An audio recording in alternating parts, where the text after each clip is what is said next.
المنايفة دول طول عمرهم ناس جامدة. الثانوية العامة نتيجتها ظهرت، وعايزة أقول مبروك لكل الناس. وطبعا مش متفاجئة خالص ولا مندهشة إن نص الأوائل كلهم المحافظين المفاجئ. منايفة شرفتونا. عايزة أقول للناس كلها ألف ألف مبروك يا جماعة.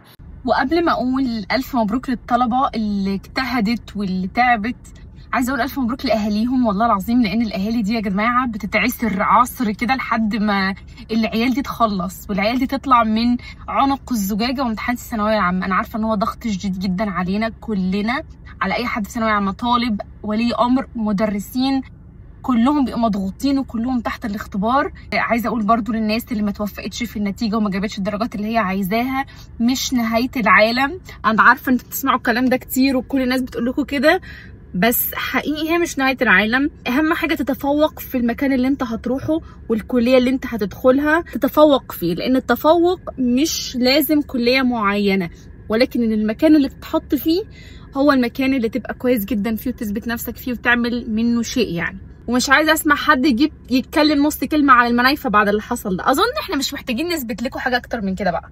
اظن كل المحافظات اللي بتقعد تبقى مش عاجبها المنايفه وتقعد تقول منايفه بقى وشويه فلاحين ومش عارفه ايه، ما اظن ان احنا مش محتاجين نثبت نفسنا اكتر من كده بقى. خلاص هنعمل لكم ايه تاني؟ يعني هنعمل ايه تاني علشان نعرفكم ان احنا ناس جامده؟